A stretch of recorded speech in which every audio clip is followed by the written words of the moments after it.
Hello दोस्तों, स्वागत है आपका अपने यूट्यूब चैनल स्टडी अड्डा के जीके के चैनल पर। आज हम इस वीडियो में दिल्ली पुलिस कांस्टेबल के प्रैक्टिस सेट को कवर करने वाले हैं। आज के जो क्वेश्चन है वे सारे सेलेक्टेड क्वेश्चन है और महत्वपूर्ण क्वेश्चन होने वाले हैं। और आज के जो आपकी प्रैक्टिस सेट संख्या है, प्रैक्टिस सेट संख्या कौन सी 15वीं होने वाली है।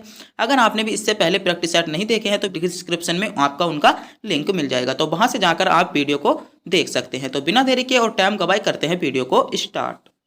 आपका पहला क्वेश्चन है, गांधी जी के राजनीतिक गुरु कौन थे। महत्वपूर्ण क्वेश्चन है। क्वेश्चन नंबर 1 के गांधी जी के राजनीतिक गुरु कौन थे। आपके ऑप्शन है ए चित्तरंजन दास, बी बाल गंगाधर तिलक, सी रोनाडे या गोपाल कृष्ण गोखले। तो गांधी जी के राजनीतिक गुरु कौन थे, तो आपका सही जवाब हो जाता है ऑप्शन डी गोपाल कृष्ण गोखले। गोपाल कृष्ण गोखले गांधी जी के राजनीतिक गुरु थे, तो ऑप्शन डी जो है आपका बिल्कुल सही जवाब हो जाएगा। आपका अगला क्वेश्चन है, क्वेश्चन नंबर 2 महत्वपूर्ण क्वेश्चन है। निम्नलिखित में से बोध गया में बोधि वृक्ष अपने वंश की किस पीढ़ी का था। आजकल बहुत टफ क्वेश्चन पूछे जा रहे हैं, ऐसे क्वेश्चन पूछे जाते हैं आपसे और आप बोल देते हो एग्जामिनर ने क्या बहुत टफ पेपर बनाया था, पता नहीं जाने कहाँ से क्वेश्चन पूछे। तो आपका क्वेश्चन है, निम्नलिखित में से जो बोध गया में बौद्धिक वृक्ष था, जो बौद्धिक वृक्ष था वह कौन से वंश कौन सी पीढ़ी का था। तृतीय पीढ़ी का था, चतुर्थ पीढ़ी का था, पंचम पीढ़ी का था या इनमें से कोई सा नहीं। तो कौन सी पीढ़ी का था, तो आपका सही जवाब हो जाता है ऑप्शन बी चतुर्थ पीढ़ी का था। कौन सी पीढ़ी का था, चतुर्थ पीढ़ी। ऑप्शन बी आपका करेक्ट जवाब हो जाएगा।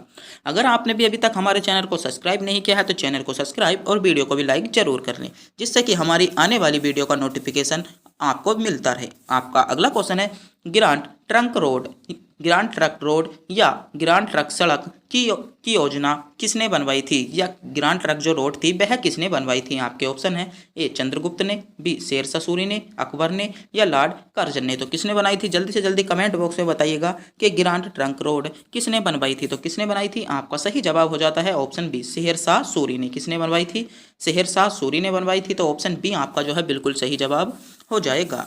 आपका अगला क्वेश्चन है, भारतीय वन सर्वेक्षण विभाग की स्थापना कब की गई थी। जो भारतीय वन सर्वेक्षण विभाग था उसकी स्थापना कब की गई थी। आपके ऑप्शन है ए 1999 में, बी 1989 में, सी 1981 में या इनमें से कोई नहीं। तो आपका सही जवाब क्या हो जाता है, ऑप्शन सी आपका सही जवाब हो जाता है 1981 आपका बिल्कुल करेक्ट जवाब हो जाएगा। आज के जो क्वेश्चन है वे सारे सेलेक्टेड हैं, तो वीडियो को पूरा और अंत तक जरूर देखिएगा।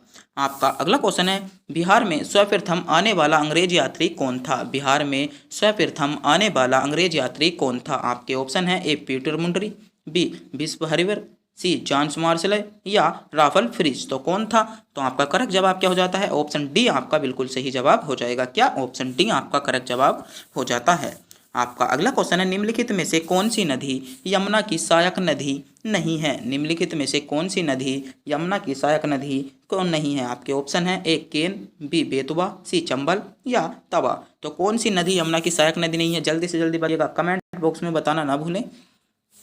तो आपका सही जवाब क्या हो जाता है, ऑप्शन डी आपका बिल्कुल सही जवाब हो जाएगा तवा नदी। तवा जो नदी है वह यमुना की सहायक नदी नहीं है। तो ऑप्शन डी आपका बिल्कुल का जवाब हो जाएगा। आपका अगला क्वेश्चन है, कालिदास सम्मान किस क्षेत्र में दिया जाता है। जो कालिदास सम्मान है वह किस क्षेत्र में दिया जाता है। तो क्वेश्चन नंबर 7 आपका एग्जाम की दृष्टि से बहुत महत्वपूर्ण क्वेश्चन होने वाला है। तो कालिदास सम्मान किस क्षेत्र में दिया जाता है। आपके ऑप्शन है ए संगीत में, बी नृत्य में, सी साहित्य में या सिनेमा में। तो किस में कालिदास सम्मान दिया जाता है, तो आपका सही जवाब हो जाता है ऑप्शन सी। ऑप्शन सी आपका करेक्ट जवाब हो जाएगा साहित्य के लिए। साहित्य के लिए जो कालिदास सम्मान दिया जाता है, तो ऑप्शन सी आपका बिल्कुल करेक्ट जवाब हो जाता है। आपका अगला क्वेश्चन है, सीआरपीएफ की स्थापना के लिए मध्य प्रदेश का कौन सा शहर जाना जाता है। सीआरपीएफ की स्थापना के लिए मध्य प्रदेश का कौन सा शहर जाना जाता है। कौन सा शहर जाना जाता है, भोपाल, रतलाम या शिवपुरी या नीमच। तो कौन सा शहर जाना जाता है, ऑप्शन डी आपका बिल्कुल करेक्ट जवाब हो जाएगा नीमच। नीमच जो शहर है वह सीआरपीएफ की स्थापना के लिए जाना जाता है। तो ऑप्शन डी आपका बिल्कुल करेक्ट जवाब हो जाएगा।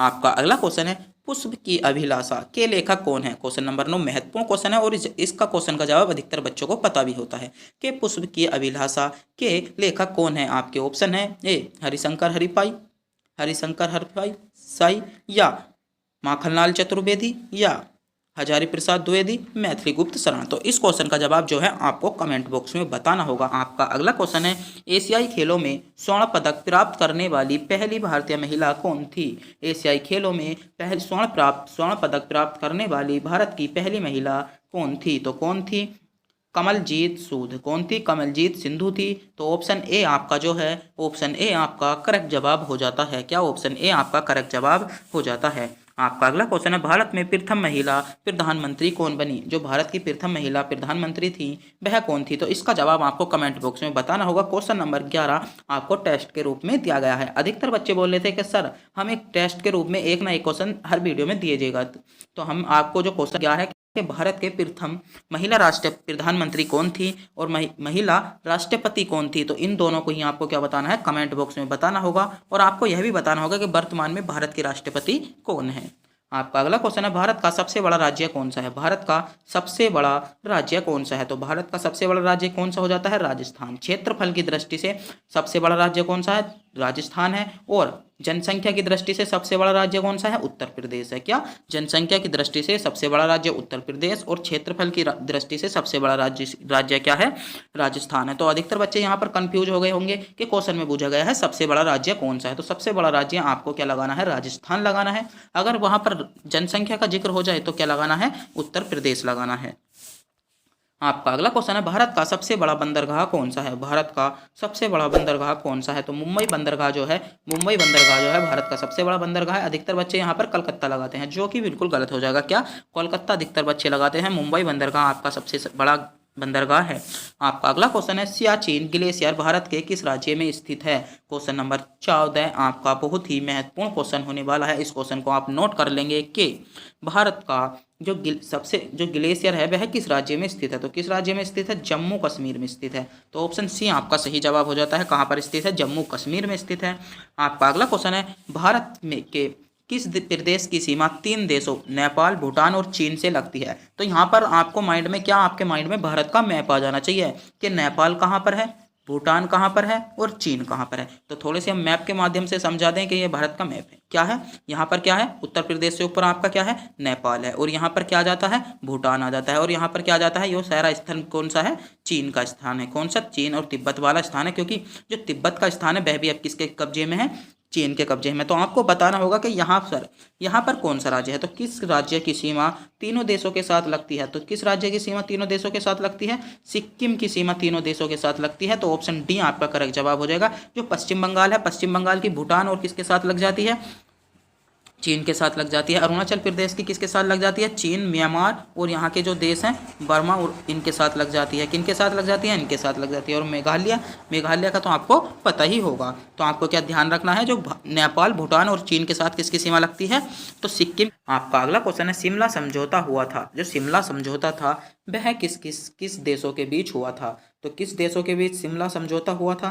तो आपका सही जवाब हो जाता है भारत पाकिस्तान के बीच। किसके बीच? भारत पाकिस्तान के बीच शिमला समझौता हुआ था। तो बी आपका सही जवाब हो जाता है। क्या? बी आपका सही जवाब हो जाता है। आपका अगला क्वेश्चन है, भोजन की ऊर्जा को मापा जाता है। जो भोजन की ऊर्जा होती है उसे किसके द्वारा मापा जाता है? तो जल्दी से जल्दी बताइएगा कि भोजन की ऊर्जा को किसके द्वारा मापा जाता है? तो कैलोरी आपका सही जवाब हो जाएगा। क्या? कैलोरी आपका सही जवाब हो जाएगा। तो बी आपका करेक्ट जवाब हो जाता है। भोजन की जो ऊर्जा होती है वह कैलोरी द्वारा मापी जाती है। आपका अगला क्वेश्चन है, भूकंप की तीव्रता को मापा जाता है। जो भूकंप की हम तीव्रता, जैसे भूकंप आते हैं तो उसकी जो तीव्रता होती है, जो आपकी उसकी गति होती है, उसे किसके द्वारा मापा जाता है? तो उसे किसके द्वारा मापा जाता है? तो आपका सही जवाब क्या हो जाएगा? सिस्मोग्राफ से। किसके? सिस्मोग्राफ के द्वारा उसे मापा जाता है। तो डी आपका जो है बिल्कुल सही जवाब हो जाएगा। आपका अगला क्वेश्चन है, प्रतिष्ठ एबल पुरस्कार किस क्षेत्र में दिया जाता है? तो क्वेश्चन नंबर 19 अब तक का सबसे महत्वपूर्ण क्वेश्चन है। इस क्वेश्चन को आप नोट कर लेंगे। क्वेश्चन नंबर 19 इतना महत्वपूर्ण है जिसकी मैं बात बता नहीं सकता। आपको तृतीय के एग्जाम में यह क्वेश्चन नंबर 19 मिलेगा। कौन सा क्वेश्चन नंबर 19 मिलेगा? तो किस में दिया जाता है? गणित में दिया जाता है। किस में? गणित में दिया जाता है। तो ऑप्शन ए जो है आपका सही जवाब हो जाता है। क्या? ऑप्शन ए जो गणित में दिया जाता है। आपका अगला क्वेश्चन है, मानव शरीर में रक्त के परिसंचरण की खोज किसने की थी? क्वेश्चन नंबर, जो बायोलॉजी का क्वेश्चन है, क्वेश्चन नंबर 20 बहुत महत्वपूर्ण क्वेश्चन है कि मानव शरीर में रक्त के परिसंचरण की खोज किसने की थी? तो किसने की थी? आपका सही जवाब हो जाएगा विलियम हॉर्वे ने। किसने की थी? विलियम हॉर्वे ने की थी। तो ऑप्शन सी जो आपका हो जाता है इसमें करेक्ट जवाब हो जाता है। अगर मैं बात करूं तो आज के क्वेश्चन इतने महत्वपूर्ण क्वेश्चन चल रहे हैं, इतने महत्वपूर्ण क्वेश्चन चल रहे हैं जो आपको बहुत ही महत्वपूर्ण हो सकते हैं, इनकी मैं बात नहीं कर सकता। आपका अगला क्वेश्चन है, समुद्र का नीला दिखाई देता है, समुद्र का जो रंग है वह नीला दिखाई देता है क्योंकि इस पर गिरने वाला प्रकाश होता है। क्योंकि इस पर गिरने वाला प्रकाश कैसा होता है, आपको विकल्प दिए गए हैं, जल्दी से जल्दी बताइएगा कि समुद्र का जो रंग है हमें हमें नीला दिखाई देता है। आपको ने देखा होगा जो समुद्र में पानी होता है वह नीला दिखाई देता है। तो क्यों नीला दिखाई देता है, इसका कारण पूछा गया है। तो क्यों, प्रतिकर्षण के कारण। किसके, प्रकीर्ण के कारण, प्रकीर्ण या प्रतिकर्षण के कारण। जैसे प्रकाश से तरंगे आई, वह पानी से टकराई और वापस हो गई, तो इस कारण क्या दिखाई देता है, समुद्र का जो रंग है नीला दिखाई देता है। तो ऑप्शन डी आपका करेक्ट जवाब हो जाएगा। आपका अगला क्वेश्चन है, सामान्य नमक का रासायनिक नाम क्या है। जो आप नमक यूज करते हो, आयोडीन नमक है जो आप घरों में यूज करते हो, उसका नाम क्या है। जो आप घरों में खाने का नमक यूज करते हो उसका नाम क्या है। तो उसका नाम क्या है, तो आपका सही जवाब क्या हो जाता है, सोडियम क्लोराइड उसका आपका सही जवाब हो जाता है। ऑप्शन बी आपका सही जवाब हो जाता है। आपको यह क्वेश्चन बेसिक भी पता होना चाहिए क्योंकि आपसे कोई पूछ लेता है, हाँ भाई नमक लाओ, कोई आपके घर मेहमान आया जो आपसे बहुत जलता है ना, आप नमक लाओ ना, आप तुम पढ़ ले हो, यह बताओ ये इसका नाम क्या होता है, इसका जो रासायनिक नाम होता है क्या होता है। तो आप बिल चुप हो गए। क्यों, आपकी बेइज्जती वो कहीं भी कर सकता है ना, क्योंकि मेहमान बहुत खराब होते हैं, कहीं भी किसी की भी खड़े से बेइज्जती कर देते हैं। तो आपको पता होना चाहिए कि नमक का क्या हो जाता है, सोडियम क्लोराइड। तो आपका सही जवाब हो जाएगा। आपका अगला क्वेश्चन है, विटामिन सी का रासायनिक नाम क्या है। विटामिन सी का रासायनिक क्या नाम क्या है। क्वेश्चन नंबर 23 आपका बहुत बार एग्जाम में पूछा गया है कि विटामिन सी का रासायनिक नाम क्या है। सीधे ऐसे ही पूछ लिया जाता है आपसे कि विटामिन सी का रासायनिक नाम क्या है। विटामिन सी का रासायनिक नाम क्या है, तो ऑप्शन बी जो है आपका बिल्कुल करेक्ट जवाब हो जाता है। क्या, ऑप्शन बी आपका सही जवाब हो जाएगा। ऑप्शन बी जो आपका आपसे पूछा जा सकता है विटामिन सी का रासायनिक नाम क्या है, तो ऑप्शन बी आपका सही जवाब हो जाएगा। आपका अगला क्वेश्चन है, कांसा एक मिश्र धातु है। कांसा एक मिश्र धातु है, वह किसके द्वारा बनी होती है, या कांसे का मिश्रण क्या होता है। जो कांसा बनता है वह किस किस के मिलने से बनता है। तो कांसा किस किस के मिलने से बनता है, तांबे और टीन को जब आपस में मिला दिया जाता है, जो तांबा होता है और टीन होती है उसे जब आपस में मिला देते हैं तो क्या बनता है, कांसा बनता है। तो ऑप्शन जो बी है आपका, ऑप्शन बी जो दिया गया है वह बिल्कुल सही रहेगा। आपका अगला क्वेश्चन है, प्याज रूपांतरित रूप है। प्याज जो रूपांतरित रूप है वह किसका रूप है। जो प्याज है वह तना है, जड़ है, फूल है, पत्ती है, क्या है। जो आप खाने में प्याज का प्रयोग करते हैं वह क्या है, तो क्या है, तना है। क्या है, जो प्याज है वह तना है। अधिकतर बच्चे इसमें जड़ लगाते हैं, जड़ कि जो प्याज है वो जड़ है, वो बिल्कुल गलत जवाब है। जो प्याज के नीचे होता है वो आपने देखे होंगी बहुत सारी इधर उधर को लारी धारी से निकलती होती है, वह होती है जड़। तो प्याज क्या है, प्याज एक तना है जिसे हम खाने के रूप में प्रयोग करते हैं, वह क्या है, तना। ऑप्शन ए आपका सही जवाब हो जाएगा। आपका अगला क्वेश्चन है, बीसीजी के टीके का प्रयोग किसके विरुद्ध प्रतिरक्षण में होता है। तो किसके लिए होता है, तो आपका सही जवाब क्या हो जाता है, ऑप्शन बी, तपेंदिक के लिए। किसके, तपेंदिक के लिए होता है। तो ऑप्शन बी आपका सही जवाब हो जाएगा। आपका अगला क्वेश्चन है, गुप्त साम्राज्य का संस्थापक कौन था। गुप्त साम्राज्य का संस्थापक कौन था। तो महत्वपूर्ण क्वेश्चन है, क्वेश्चन नंबर 27, गुप्त साम्राज्य का संस्थापक कौन था। तो गुप्त साम्राज्य का संस्थापक कौन था, तो आपका सही जवाब क्या हो जाता है, चंद्रगुप्त प्रथम आपका सही जवाब हो जाता है। गुप्त साम्राज्य का संस्थापक कौन था, चंद्रगुप्त प्रथम था। तो ऑप्शन ए जो है आपका बिल्कुल करेक्ट जवाब हो जाएगा। क्या, ऑप्शन ए आपका सही जवाब हो जाता है। आपका अगला क्वेश्चन है, प्लासी का युद्ध क्षेत्र स्थित है। जो प्लासी का युद्ध क्षेत्र है वह कहाँ पर स्थित है। तो क्वेश्चन नंबर 28 बहुत महत्वपूर्ण क्वेश्चन होने वाला है कि प्लासी जो वर्तमान में वह कहाँ पर है। जो प्लासी है जो युद्ध क्षेत्र है वह वर्तमान में कहाँ पर है, तो कहाँ पर है, आपका सही जवाब हो जाता है पश्चिम बंगाल में। कहाँ पर, पश्चिम बंगाल आपका इसका सही जवाब हो जाएगा। तो डी जो है आपका करेक्ट जवाब हो जाता है। आपका अगला क्वेश्चन है, टोडरमल संबंधित था। जो टोडरमल था वह किससे संबंधित था। तो टोडरमल किससे संबंधित है, तो आपका करेक्ट जवाब क्या हो जाएगा, किससे संबंधित है। आपका सही जवाब हो जाता है ऑप्शन सी, भू राजस्व सुधार से। किससे, भू राजस्व सुधार से संबंधित था। तो ऑप्शन सी जो है आपका बिल्कुल सही जवाब हो जाएगा। आपका अगला क्वेश्चन है, फीफा विश्व कप 2022 का आयोजन किस शहर में किया गया था या किस शहर में होगा। तो पिछला क्वेश्चन है, पिछला प्रैक्टिस सेट है 2022 का, जो प्रीवियस ईयर का पेपर है 2022 का है। तो आपसे पूछा गया कि फीफा जो 2022 का आयोजन होगा वह कहाँ पर होगा, तो कहाँ पर होगा, तो आपका सही जवाब क्या हो जाता है, ए, कतर में होगा। कहाँ पर, कतर में होगा। तो ए आपका करेक्ट जवाब हो जाएगा। क्वेश्चन नंबर 30 आपका एग्जाम की दृष्टि से इतना महत्वपूर्ण क्वेश्चन नहीं था। आपका अगला क्वेश्चन है, सर्वोच्च न्यायालय के न्यायाधीशों की नियुक्ति करता है। महत्वपूर्ण क्वेश्चन है, क्वेश्चन नंबर 31 बहुत पूछे जाने वाला क्वेश्चन है कि सर्वोच्च न्यायालय के जो न्यायाधीश होते हैं उनकी नियुक्ति कौन करता है। तो उनकी नियुक्ति कौन करता है, तो आपका करेक्ट जवाब क्या हो जाता है, मुख्य न्यायाधीश। क्या करता है, मुख्य न्यायाधीश करता है। तो ऑप्शन सी जो है आपका बिल्कुल सही जवाब, ऑप्शन बी आपका करेक्ट जवाब हो जाता है। सॉरी, इसमें थोड़ी सी कंफ्यूज हो गया था क्योंकि ऑप्शन आपके चेंज है। तो इसमें आपका करेक्ट जवाब क्या हो जाएगा, जो सर्वोच्च न्यायालय के न्यायाधीश होते हैं उनकी नियुक्ति कौन करता है, उनकी नियुक्ति, इसमें थोड़ी सी गलती होगी, मुख्य न्यायाधीश नहीं करता, कौन करता है, राष्ट्रपति करता है। कौन करता है, राष्ट्रपति करता है, और परामर्श लेता है किसका, मुख्य न्यायाधीश का परामर्श लेता है। तो क्वेश्चन नंबर 31 आपका थोड़ा सा मीन्स कंफ्यूज हो गया था।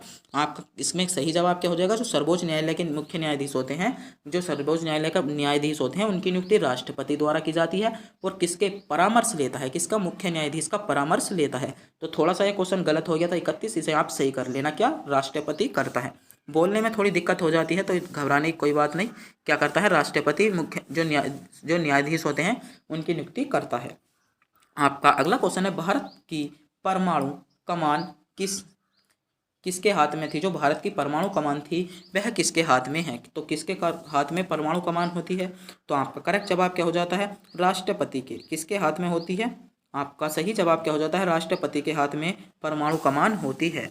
आपका अगला क्वेश्चन है, संविधान का कौन सा अनुच्छेद संसद को संविधान में संशोधन करने का अधिकार देता है। कौन सा अनुच्छेद में संसद में, जो कौन सा अनुच्छेद ऐसा है जो संविधान के, संसद के जो संविधान अनुच्छेद हैं उन्हें संशोधन करने की आज्ञा देता है। तो कौन सा देता है, आर्टिकल 368। ऑप्शन बी आपका सही जवाब हो जाएगा। क्या, ऑप्शन बी आपका करेक्ट जवाब हो जाता है। आपका अगला क्वेश्चन है, संसद के सत्रों के मध्य अधिकतम समय अंतराल कितना होता है। जो संसद के मध्य सत्र होते हैं उनके अधिकतम समय कितना होता है, तो 6 माह का सत्र होता है। कितने होता है, 6 माह का सत्र होता है। तो ऑप्शन बी आपका करेक्ट जवाब हो जाएगा। आपका अगला क्वेश्चन है, भारत में सोना कहाँ पाया जाता है।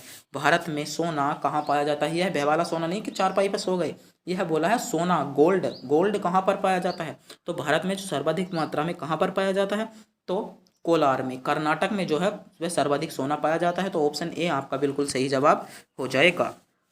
आपका अगला क्वेश्चन है, योजना आयोग का प्रथम चेयरमैन कौन था। जो योजना आयोग का प्रथम चेयरमैन कौन था, तो क्वेश्चन नंबर 36 आपका बहुत महत्वपूर्ण क्वेश्चन है कि योजना आयोग का प्रथम चेयरमैन कौन था। तो कौन था, पंडित जवाहरलाल नेहरू। पंडित जवाहरलाल नेहरू योजना आयोग के प्रथम चेयरमैन थे। तो ऑप्शन सी जो है इसमें बिल्कुल आपका सही जवाब हो जाएगा। क्या, ऑप्शन सी आपका करेक्ट जवाब हो जाता है। आपका अगला क्वेश्चन है, भारतीय वित्त वर्ष निम्नलिखित में से किस दिनांक को बनाया जाता है। भारतीय वित्त दिवस निम्नलिखित में से किस दिनांक को बनाया जाता है। तो किस दिनांक को बनाया जाता है, आपका सही जवाब हो जाता है 1 अप्रैल को। कब बनाया जाता है, 1 अप्रैल को बनाया जाता है। तो बी जो है आपका बिल्कुल करेक्ट जवाब हो जाएगा। आपका अगला क्वेश्चन है, हमारे राष्ट्रीय ध्वज को केसरिया रंग प्रदर्शित करता है। जो हमारे राष्ट्रीय ध्वज है उसमें जो आपने सबसे ऊपर का जो कलर देखा है केसरी रंग, जो केसरी रंग है व्हाइट रंग से ऊपर मिलता है आपको, तो वह किस चीज़ को प्रदर्शित करता है। तो किस चीज़ को प्रदर्शित करता है, तो आपका सही जवाब क्या हो जाता है, महत्वपूर्ण क्वेश्चन है, क्वेश्चन नंबर 38, आपको इसका पता होना चाहिए। तो वीरता और बलिदान को प्रदर्शित करता है। क्या, वीरता और बलिदान को प्रदर्शित करता है। तो ऑप्शन सी जो है आपका सही जवाब हो जाएगा। क्या, ऑप्शन सी आपका सही जवाब हो जाता है। आपका अगला क्वेश्चन है, तेजड़िया और मंदड़िया वाणिज्य के किस पक्ष से संबंधित है। वाणिज्य के किस पक्ष से संबंधित है, तो किस पक्ष से संबंधित है, आपका सही जवाब हो जाता है शेयर बाजार से। शेयर बाजार से संबंधित है। तो सी जो है आपका सही जवाब हो जाएगा। आपका अगला क्वेश्चन है, रक्षा बलों का सर्वोच्च नियंत्रण किसके पास रहता है। जो रक्षा बल होते हैं उनका सर्वोच्च नियंत्रण किसके पास रहता है। तो क्वेश्चन नंबर 40 आपका महत्वपूर्ण क्वेश्चन है, रक्षा बल का सर्वोच्च नियंत्रण किसके पास रहता है। तो भारत के राष्ट्रपति के पास रहता है। किसके पास रहता है, भारत के राष्ट्रपति के पास रहता है। तो डी जो है आपका करेक्ट जवाब हो जाएगा। क्या, डी आपका करेक्ट जवाब हो जाएगा।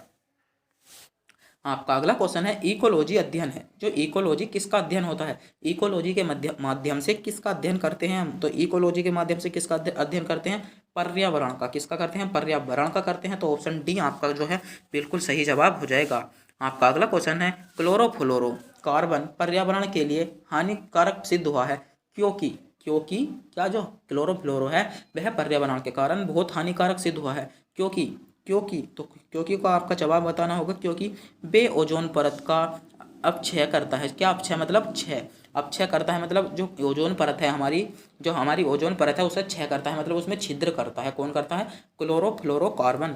तो इसलिए यह क्या हुआ, हानिकारक सिद्ध हुआ है। तो क्वेश्चन नंबर 42 का ऑप्शन डी आपका करेक्ट जवाब हो जाएगा। आपका अगला क्वेश्चन है, आर्सेनिक विषाक्तता का प्रमुख स्रोत है। तो क्या स्रोत है, तो आपका सही जवाब क्या हो जाता है, रासायनिक उर्वरक इसका प्रमुख स्रोत है। तो ऑप्शन सी आपका बिल्कुल करेक्ट जवाब हो जाएगा। क्या, ऑप्शन सी आपका सही जवाब हो जाता है।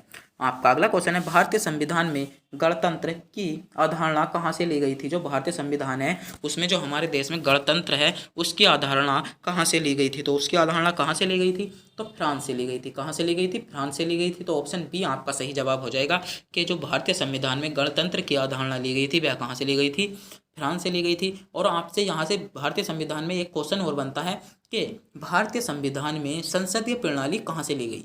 भारतीय संविधान में संसदीय प्रणाली कहाँ से ली गई। तो भारतीय संविधान में संसदीय प्रणाली कहाँ से ली गई, जल्दी से जल्दी आप कमेंट बॉक्स में बताएंगे। इस क्वेश्चन को आपको टेस्ट के रूप में दिया गया है कि भारतीय संविधान में संसदीय प्रणाली कहाँ से ली गई।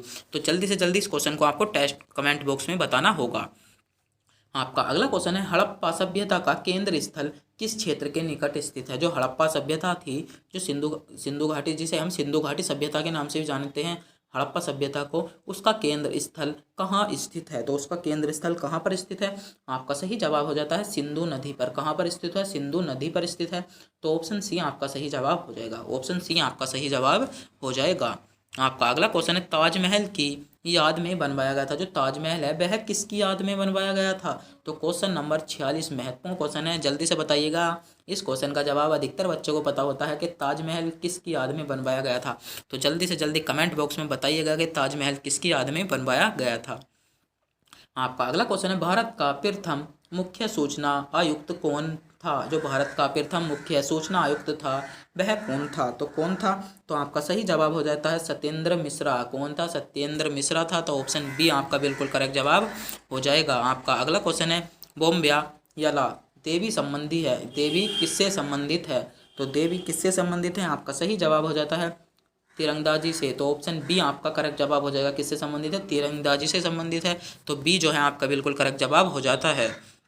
आपका अगला क्वेश्चन है, भारत में सबसे बड़ी कृत्रिम झील कौन सी है। भारत में सबसे बड़ी कृत्रिम झील कौन सी है। तो क्वेश्चन नंबर 49 और क्वेश्चन नंबर 50 आपको टेस्ट के रूप में दिया गया है। आपको बताना होगा कि भारत की सबसे बड़ी कृत्रिम झील कौन सी है। आपके ऑप्शन है, ए राणा प्रताप सागर, बी गांधी सागर, सी गोविंद सागर या जवाहर सागर। तो आपको बताना होगा कि भारत की सबसे बड़ी गहरी, सबसे बड़ी कृत्रिम झील कौन सी है। तो इन दोनों क्वेश्चनों का जवाब आपको कमेंट बॉक्स में बताना होगा। आपका अगला क्वेश्चन है, भारतीय फिल्म और टेलीविजन संस्थान स्थित है। कहाँ पर स्थित है, आपके ऑप्शन है, ए मुंबई में, बी दिल्ली में, सी बेंगलुरु में या पूना में। तो कहाँ पर स्थित है, जल्दी से जल्दी बताइएगा। तो क्वेश्चन नंबर 50 और क्वेश्चन नंबर 49 आपको टेस्ट के रूप में दिया गया है, जिसका जवाब आपको कमेंट बॉक्स में बताना होगा। डरने की कोई बात नहीं, अगर आप इन दोनों क्वेश्चनों का जवाब नहीं जानते हो तो आपको इन क्वेश्चनों का जवाब कमेंट बॉक्स में मिल जाएगा। तो आज के लिए बस इतना ही।